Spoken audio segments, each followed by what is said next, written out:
Hello everyone, मेरा नाम गौरव है और आप सभी का एक बार फिर से स्वागत है मैथ्स विद गौरव में।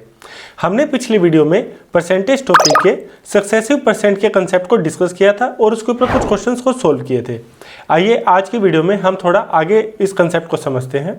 हमारे चैनल की एक वीडियो एक टाइप सीरीज़ का आज तीसरा वीडियो है, तो आइए स्टार्ट करते हैं। देखिए, पिछली वीडियो में हमने डिस्कस किया था कि A equal to B into C type relation में अगर ए को हम कॉन्स्टेंट कर देते हैं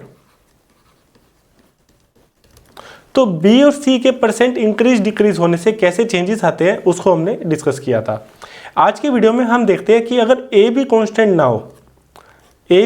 ना हो और वो भी अगर चेंज करता है तो कैसे तीनों में परसेंटेज का इफेक्ट आता है उसको डिस्कस करेंगे। आइए क्वेश्चन से समझते हैं। देखिए, पहला क्वेश्चन है कि एक ऑयल है, उसका प्राइस जो है वो 20% से इंक्रीज कर दिया है और उसका कंजम्पशन जो है उसको डिक्रीज किया 8/1/3% से। हमें फाइंड आउट करना है इससे एक्सपेंडिचर में नेट इफेक्ट क्या आता है। मैं एक बार फिर से बता देता हूँ कि जो हमारा एक्सपेंडिचर होता है वो होता है प्राइस इंटू में कंजम्पशन। ठीक है, A equal to B into C type relation है।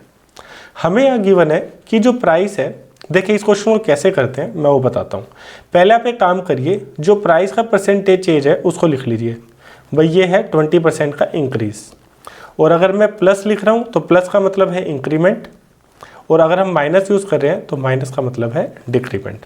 ठीक है, ऑब्वियस सी बात है।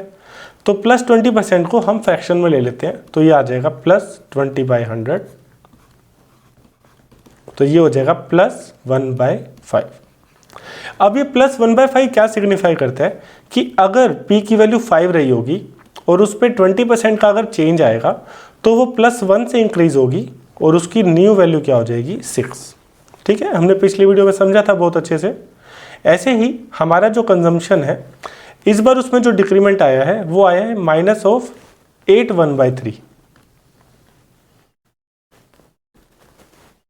अब जो 8 1/3 है, मुझे डायरेक्ट पता है कि इसका फ्रैक्शन इक्विवेलेंट क्या है 1/12, तो ये आएगा -1/12। देखिए, कुछ स्टैंडर्ड परसेंटेज और फ्रैक्शन के इक्विवेलेंट्स हैं, वो हम नेक्स्ट वीडियो में डिस्कस करेंगे। अभी के लिए आप इतना देख लीजिए कि जो 8 1/3% है उसको अगर मैं फ्रैक्शन में चेंज करूंगा तो ये आएगा 25/300, तो ये कैंसिल आउट हो जाएगा, ये आ जाएगा 1/12। ठीक है, तो हमें डायरेक्ट याद होना चाहिए कि 8 1/3% दिखा तो इसका मतलब 1/12। नेक्स्ट वीडियो में हम इसको अच्छे से डिस्कस करेंगे। तो हमारे पास कंजम्पशन की वैल्यू अगर 12 रही होगी तो जैसे ही उस पर 8 1/3% का डिक्रीमेंट आएगा उसकी जो न्यू वैल्यू है वो 11 हो जाएगी। यहाँ तक क्लियर है। अब एक चीज़ देखिए, ये है ओल्ड प्राइस और ये है न्यू प्राइस। सिमिलरली ये है ओल्ड कंजम्पशन और ये है न्यू कंजम्पशन। तो हम ओल्ड एक्सपेंडिचर निकाल लेते हैं तो ये आ जाएगा 12 × 5 60, और हम न्यू एक्सपेंडिचर निकाल लेते हैं, ये आएगा 11 × 6 66। इसका मतलब ओल्ड से न्यू में 6 का चेंज आया है। भाई 6 का चेंज आया है 60 के ऊपर, और इसी का ही हमें परसेंटेज निकालना है। तो ये इंक्रीमेंट है तो प्लस आएगा इंटू में 100, तो ये 10% का इंक्रीमेंट है। तो ऑप्शन ए इसका करेक्ट आंसर है। ठीक है, समझ गए कंसेप्ट को। आइए एक और क्वेश्चन करते हैं। देखिए, इस बार हमें क्या गिवन है कि प्राइस ऑफ ऑयल है वो इंक्रीज हुआ है 16 2/3% से। अब ये भी एक स्टैंडर्ड है, इसका होता है मतलब 1/6। इस परसेंटेज का इक्विवेलेंट फ्रैक्शन है 1/6। इस बार जो कंजम्पशन है वो 20% से डिक्रीज की है। हमें दोबारा परसेंटेज इंक्रीज और डिक्रीज निकालना है एक्सपेंडिचर पे। ठीक है, 1 बाय 1 लिख लेते हैं। पहले आप प्राइस को लिख लीजिए। प्राइस में जो इंक्रीमेंट आया है वो +1/6 का आया है। मैंने डायरेक्ट फ्रैक्शन इक्विवेलेंट लिख लिया है। इसका मतलब अगर प्राइस की वैल्यू 6 रही होगी तो उसकी जो न्यू वैल्यू है वो क्या हो जाएगी 6 + 1 7। यहाँ तक क्लियर है। उसके बाद हम लिख लेते हैं कंजम्पशन का। भाई कंजम्पशन की वैल्यू क्या है, डिक्रीज हुई है -20% से। अब मुझे पता है कि जो -20% इसको मैं डायरेक्ट क्या लिख सकता हूँ, -1/5। तो अगर कंजम्पशन की ओल्ड वैल्यू 5 रही होगी तो उसकी न्यू वैल्यू में -1 का डिक्रीज आया और ये हो जाएगा 4। अब सिमिलरली वही चीज़ कर लीजिए कि ये तो है ओल्ड वैल्यूज़ और ये है न्यू वैल्यूज़, और एक्सपेंडिचर निकालने के लिए प्राइस और कंजम्पशन का हम मल्टीप्लाई करते हैं। ठीक है, तो ये प्राइस है, ये कंजम्पशन है, तो एक्सपेंडिचर क्या आएगा, ये आएगा 6 इंटू 5 30, ये है ओल्ड वैल्यू, और 7 इंटू 4 है 28, ये है न्यू वैल्यू। इसका मतलब -2 का चेंज आया है, -2 का चेंज आया है। इसका परसेंटेज निकाल लेते हैं, तो ये आएगा -2, जो चेंज आया वो आया 30 के ऊपर, इंटू में 100। इसको सोल्व कर लेते हैं, ये आएगा -20/3 एंड डेट इज 6, 2/3% का डिक्रीमेंट, माइनस साइन है, ठीक है। तो भाई इसमें डिक्रीज आएगा -6/3 का।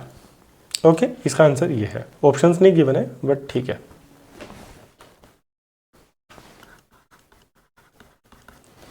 ठीक है, आई होप आपको कंसेप्ट समझ आ रहा होगा। आइए एक और क्वेश्चन को डिस्कस करते हैं। बेसिकली जो भी हम क्वेश्चन कर रहे हैं उसमें आप एक चीज़ ध्यान देना कि हमारा जो रिलेशन है ये है A = में B × C। ये प्राइम रिक्वायरमेंट है इस मेथड को अप्लाई करने के लिए, ठीक है। इस मेथड का बेसिक भी है, वो हम सेपरेट वीडियो में डिस्कस करेंगे। आइए इस क्वेश्चन को डिस्कस करते हैं। इसमें भी गिवन है कि लेंथ रेक्टेंगल की जो है वो इतने % से इंक्रीज कर दी है और ब्रेड्थ को इतने % से डिक्रीज कर दिया। परसेंटेज चेंज इन एरिया निकालना है।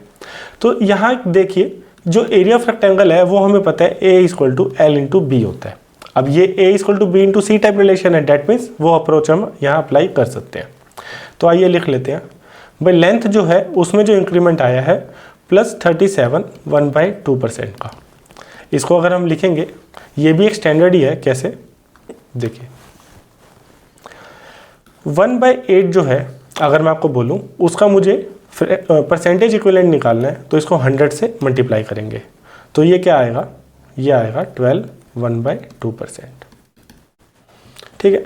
सिमिलरली इसको अगर मैं 2 से मल्टीप्लाई कर दूंगा तो जो 25% आएगा वो आएगा 1/4, ठीक है।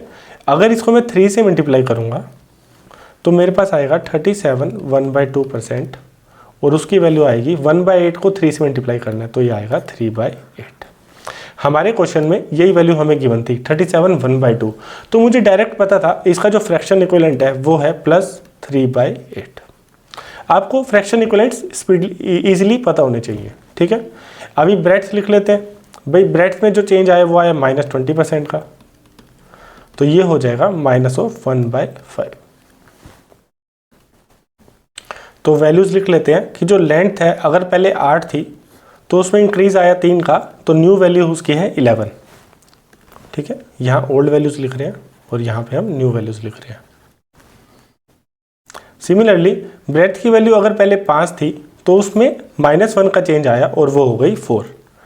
इसको सोल्व कर लेते हैं। एरिया जो है वो आएगा 40 इनिशियली, और जो न्यू वैल्यू है एरिया की वो है 44। तो +4 का इंक्रीमेंट आया है 40 के ऊपर, डेट मीन्स 10% का इंक्रीज आया है। 10% का इंक्रीज, यही हमारा आंसर है, ठीक है। आई होप आपको अच्छे से समझ आ गया होगा। फिर भी अगर आपको किसी क्वेश्चन में डाउट है, कोई क्वेरी है, आप हमारे इस व्हाट्सएप नंबर पे ड्रॉप कर सकते हैं। हमारी टीम की तरफ से आपको रिप्लाई मिल जाएगा। और अगर आपको वीडियो अच्छा लगा है तो प्लीज़ लाइक करिए। कोई डाउट है, कोई क्वेश्चन पूछना है, आप कमेंट भी कर सकते हैं और इस नंबर पे हमें मैसेज भी कर सकते हैं, ठीक है। आइए आगे डिस्कस करते हैं। अब एक दूसरा कंसेप्ट डिस्कस करते हैं, वो क्या है, सक्सेसिव परसेंटेज चेंज में आपने देखा होगा कि एक फॉर्मूला यूज़ करते हैं। क्या है वो फॉर्मूला, मान लीजिए एक वैल्यू है A, उस पर पहले x% का चेंज किया है, मान लीजिए x% का इंक्रीज किया है, और फिर उस पर y% का इंक्रीज किया है। ऐसे ऑपरेशन सक्सेसिव 2 बार ऑपरेशन ऑपरेट करने के बाद जो नेट इफेक्ट जो आएगा वो कैसे आएगा, उसका फॉर्मूला जो है वो है +x + y + xy/100, ठीक है। दोनों इंक्रीज है तो दोनों इंक्रीज है, तो दोनों इंक्रीज के लिए क्या यूज होगा, प्लस साइन, ठीक है। तो नेट इफेक्ट जो आएगा A के ऊपर वो कैसे मिलेगा, +x + y + xy/100। अब आप बोलेंगे सर दोनों इंक्रीज थे, अगर एक डिक्रीज हो तो कैसे निकलेगा, उसको भी देख लेते हैं। मान लीजिए x में इंक्रीज आया और y में डिक्रीज आया, तो आप साइन चेंज कर लीजिए। भाई x के आगे तो प्लस लिख दीजिए और y के आगे माइनस लिख दीजिए। यहाँ पे प्लस लिख दीजिए और यहाँ पे माइनस लिख दीजिए। तो इन दोनों का जो नेट इफेक्ट आएगा वो माइनस आएगा, -xy/100। तो पूरा वैल्यू क्या बन जाएगी, +x - y - xy/100, ठीक है। मतलब जो भी है, अगर इंक्रीज हो रहा है तो आप प्लस लगा लीजिए और डिक्रीज हो रहा है तो माइनस लगा लीजिए। तो सिमिलरली आइए इस क्वेश्चन को डिस्कस करते हैं। इस क्वेश्चन को हम इस फॉर्मूले से भी यूज़ कर सकते हैं और बाय बेसिक से भी कर सकते हैं। आइए कैसे, देखिए प्राइस जो है एक आर्टिकल का वो 25% से रिड्यूस कर दिया है भाई। रेवेन्यू जो है वो होता है प्राइस इनटू में सेल, ठीक है। यहाँ पे जो प्राइस है, प्राइस को तो रिड्यूस कर दिया 25% से और सेल को इंक्रीज करा है X% से, सेल को इंक्रीज करा है X% से। और ऐसा करने से रेवेन्यू जो है वो 20% का इंक्रीज हो गया है भाई। रेवेन्यू जो है वो 20% का इंक्रीज हो गया है, ठीक है। हमें x की वैल्यू फाइंड आउट करनी है, ठीक है। मैं एक बार कहूँगा कि एक बार आप सोल्व करिए, फिर आगे वीडियो को पॉज करके एक बार आप सोल्व करो, फिर वीडियो का सोल्यूशन देखना। आई होप आपने ट्राई कर लिया होगा। आइए अब हम सोल्व करते हैं। पहले हम फॉर्मूले से करेंगे, फिर मैं आपको एक बहुत ही शानदार ट्रिक बताऊंगा, ठीक है। फॉर्मूले में वैल्यू पुट कर लेते हैं भाई। जो इंक्रीज आया रेवेन्यू में वो है 20% का इंक्रीज, तो नेट इफेक्ट तो है +20 भाई। यहाँ पे नेट इफेक्ट आएगा, ये नेट इफेक्ट ये है 20, ठीक है। जो प्राइस में रिड्यूस आया वो है 25 माइनस एक्स की वैल्यू हमें निकालनी है, एक्स इंक्रीज किया है तो यहाँ आएगा 25 into x divide by 100। Simply हमने वैल्यू पुट कर दिया है। अब x के लिए सोल्व कर लेते हैं इसको। ये -25 वहाँ जाके प्लस हो जाएगा तो ये आएगा +45 और यहाँ पे क्या होगा x -25/100 x का एलसीएम ले लेते हैं तो ये हो जाएगा 100x -25 तो ये हो जाएगा 75/100x और यहाँ पे +45 है तो x की वैल्यू क्या निकल कर के आएगी, ये हो जाएगा 3/4, ये हो जाएगा 3/4, 3 से वो 15 हो जाएगा तो ये आ जाएगा 60। x की वैल्यू जो निकल करके आई है वो है 60%। डैट मीन्स जो उसका सेल है वो 60% का इंक्रीज होएगा, तो ऑप्शन डी इसका करेक्ट आंसर है, ठीक है। एक बार इस आंसर को हम वेरीफाई भी कर लेते हैं। कैसे, देखिए क्वेश्चन में हमें गिवन था, मान लेते हैं हम रेवेन्यू जो है, सेल जो है वो 100 है, ठीक है। उस पर पहले प्राइस जो है उस पर 25 का रिड्यूस किया है तो माइनस और 25% कर देते हैं तो ये कितना आएगा 75। उसके बाद जो हमारा आंसर आया 60%, सेल जो है वो 60% का इंक्रीज आया है तो 75 का 60% क्या होगा, 15% होगा इसका 15, 20% और 60% होगा इंटू 3 45, ठीक है। तो ये आ जाएगा 120। तो 100 से जो सेल है, 100 से सेल हो गई है 120 तो +20% का चेंज आया है सेल में, ठीक है। यही हमें क्वेश्चन में गिवन था, ठीक है। तो हमने आंसर को वेरीफाई भी कर लिया, ऑप्शन डी इसका करेक्ट आंसर है। अब आइए एक मैं आपको बहुत अच्छी ट्रिक बताता हूँ, उसको बहुत अच्छे से समझना। ये ट्रिक आपको हर जगह काम आएगी। कैसे, इसको वेरी वेरी इंपॉर्टेंट मार्क कर लीजिए और ध्यान से समझना मैं क्या करने वाला हूँ अभी। भाई एक्सपेंड जो सेल जो है वो है प्राइस इंटू में रेवेन्यू। रेवेन्यू जो है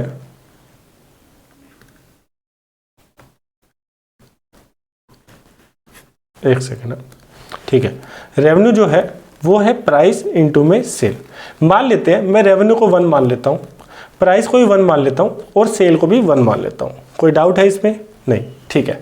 अब हमें क्वेश्चन में गिवन है कि जो प्राइस है उसको 25% से डिक्रीज किया है, तो अगर कोई वैल्यू 1 मैंने एज्यूम करी है तो 25% से अगर मैं उसको डिक्रीज करूंगा तो उसकी न्यू वैल्यू क्या हो जाएगी 0.75, ठीक है।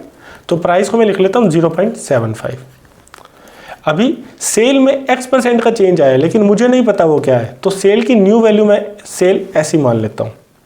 और रेवेन्यू जो है वो 20% का इंक्रीज हुआ है, रेवेन्यू जो है वो इंक्रीज हुआ है +20% का। तो रेवेन्यू की वैल्यू मैंने 1 मानी है, तो 1 में जब 20% का इंक्रीज आएगा तो आएगा 0.2 का इंक्रीज, तो ये हो जाएगी न्यू वैल्यूज की 1.2। अब ये है ओल्ड वैल्यूज, यहां हम लिख रहे हैं न्यू वैल्यूज, ठीक है। तो रेवेन्यू की न्यू वैल्यू क्या निकल करके आई, वो आई 1.2। तो एस की वैल्यू निकाल लेते हैं, तो 1.2 divide by 0.75 is equal to में एस। इसको सोल्व कर लेंगे तो ये आएगा 120 डिवाइड बाय 75। इसको सोल्व कर लेंगे तो ये आ जाएगा 8/5 एस, ठीक है। यहां तक क्लियर है। तो इसका मतलब जो सेल है, सेल जो पहले 1 थी, सेल जो पहले 1 थी उसकी न्यू वैल्यू हो गई है 8/5। दोनों तरफ 5 से मल्टीप्लाई कर लीजिए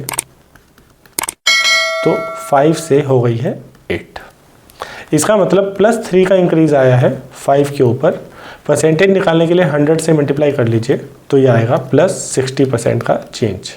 और यही हमारा आंसर था जब हमने फॉर्मूले से किया था। ठीक है, मैं एक बार ट्रिक को दोबारा समझा देता हूँ। हमने क्या किया है, देखिए हमने क्या किया, ये जो रिलेशन है वो लिख लिया पहले कि रेवेन्यू जो है वो होता है प्राइस इंटू में सेल। तो हमने तीनों की वैल्यू 1 मान ली, भाई 1 = 1 इंटू में 1। फिर प्राइस के ऊपर 25% का डिक्रीज आया है, तो 25% का डिक्रीज आया है, अगर कोई वैल्यू 1 है और उस पर 25% का डिक्रीज आया है तो न्यू वैल्यू क्या हो जाएगी 0.75। तो मैंने यहाँ पे न्यू वैल्यू लिख दी 0.75। सिमिलरली रेवेन्यू की वैल्यू मैंने 1 मानी थी, उस पर 20% का इंक्रीज आया था तो उसकी न्यू वैल्यू है 1.2। तो हमने एस की वैल्यू निकाल ली, एस की वैल्यू आई 8/5। या हम डायरेक्ट भी कर सकते थे कि भाई 5 से 8 हो गई है, 5 से 8 हो गई है तो 3 का चेंज आया 5 के ऊपर और उसको 100 से मल्टीप्लाई कर दिया तो ये आ जाएगा 60%। ठीक है, आई होप आपको ये ट्रिक बहुत पसंद आई होगी। आइए इसको दूसरे क्वेश्चन में अप्लाई करते हैं। देखिए यहाँ पे मैं डायरेक्ट करूँगा, आप ध्यान से समझना। मैं क्या करूँगा, यहाँ पे प्राइस का रिडक्शन गिवन है 20% का, प्राइस का रिडक्शन गिवन है 20% का, और जो रेवेन्यू है, रेवेन्यू पे इंक्रीज है +25% का। ठीक है, मैं लिख लेता हूँ यहाँ पे रेवेन्यू जो है वो होता है प्राइस इंटू में सेल। मैंने तीनों की वैल्यू 1 मान लिया, ये है ओल्ड वैल्यू। न्यू वैल्यू लिख लेते हैं, प्राइस में 20% का चेंज आया तो 20% का डिक्रीज आया तो न्यू वैल्यू प्राइस की क्या होगी 0.8। यहाँ लिख लेते हैं हम 0.8। अभी रेवेन्यू में 25% का इंक्रीज आया तो इसकी न्यू वैल्यू 1 से क्या हो जाएगी 21.25। भाई अगर ओल्ड वैल्यू 1 थी उसमें 25% का इंक्रीज आया तो हो जाएगी 1.25। यहाँ लिख लेते हैं 1.25।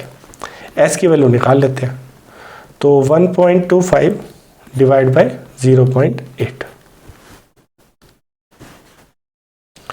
इसको सोल्व कर लेंगे तो एस की वैल्यू क्या आएगी हमारे पास, एस की वैल्यू आएगी 125/80। इसको सोल्व कर लेते हैं, 5 से कट जाएगा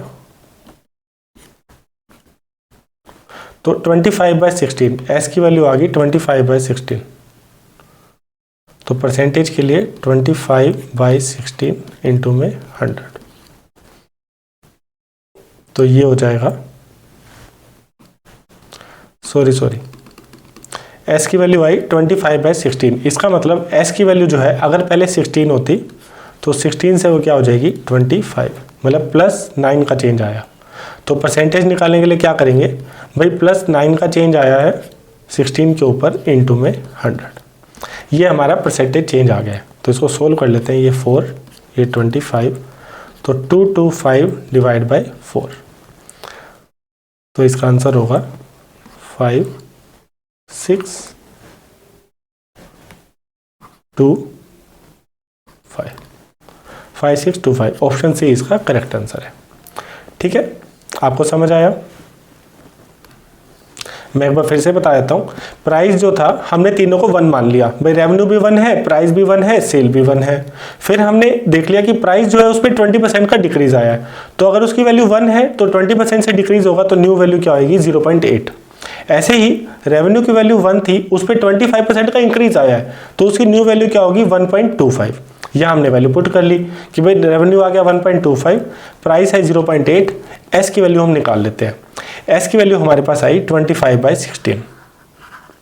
अब 25/16 का क्या मतलब है कि पहले अगर उसकी वैल्यू 16 होती तो 16 से क्या हो गई 25, तो +9 का चेंज आया 16 के ऊपर, परसेंटेज इक्विवेलेंट निकाल लिया हमारा, वो आया है 56.25%।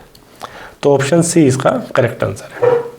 ठीक है, आइए अगला क्वेश्चन डिस्कस करते हैं। ये लास्ट क्वेश्चन है आज की वीडियो का। देखिए इसमें क्या गिवन है कि एक राइस है, राइस का जो न्यू प्राइस है, भाई प्राइस ओल्ड और प्राइस न्यू, जो प्राइस नया है राइस का वो है 29 और पिछले महीने में इसका प्राइस था 25। अब ये बोल रहा है कि फैमिली को जब ये प्राइस बढ़ गया है 29 हो गया है तो अपना कंजम्पशन कितना कम करना पड़ेगा सो दैट एक्सपेंडिचर कांस्टेंट रहे। ठीक है, अब हमें पता है कि जो एक्सपेंडिचर होता है वो होता है प्राइस इनटू में कंजम्पशन। क्लियर है इतना? ये बोल रहा है कि प्राइस ओल्ड और कंजम्पशन ओल्ड का जो पहले मल्टीप्लाई था वो कांस्टेंट रखना है। That means price new into में कंजम्पशन न्यू, ये हमें मेंटेन करना है। प्राइस ओल्ड हमें गिवन है 25 इनटू में सी ओल्ड और प्राइस न्यू हमें गिवन है 29 इनटू में सी एन। इसका मतलब साफ साफ है, अगर प्राइस 25 से 29 हो गया है तो कंजम्पशन जो है उसको 29 से 25 होना पड़ेगा। भाई यहाँ पे जो कंजम्पशन ओल्ड को अगर मैं यहाँ पे एक सेकंड, कंजम्पशन ओल्ड को अगर मैं यहाँ 29 लिखूंगा, 25 इंटू 29 वो इक्वल होगा 29 इंटू 25, तो कंजम्पशन जो न्यू होगा वो होगा 25। ठीक है, इसका मतलब कंजम्पशन जो ओल्ड है 29 से कंजम्पशन न्यू हो जाएगी 25, और यही हमें चेंज निकालना है कि फैमिली को कितना कंजम्पशन डिक्रीज करना पड़ेगा। तो 4 का चेंज आया किसके ऊपर, 29 के ऊपर इनटू में 100, यही वैल्यू हमें फाइंड आउट करनी थी। तो माइनस ऑफ 400 डिवाइड बाई 29, इसको सोल्व कर लेते हैं, ये आएगा 1.110, तो ये हो जाएगा 3 समथिंग। पूरा कर लेते हैं, माइनस 400 डिवाइड बाई 29,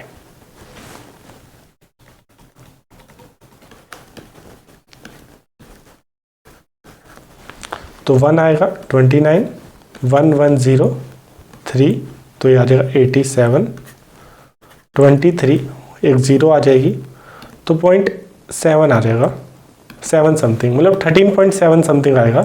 तो करेक्ट टू नियरेस्ट इंटीजर निकालना है तो इसका आंसर सी होगा। ठीक है, ऑप्शन सी इसका करेक्ट आंसर है।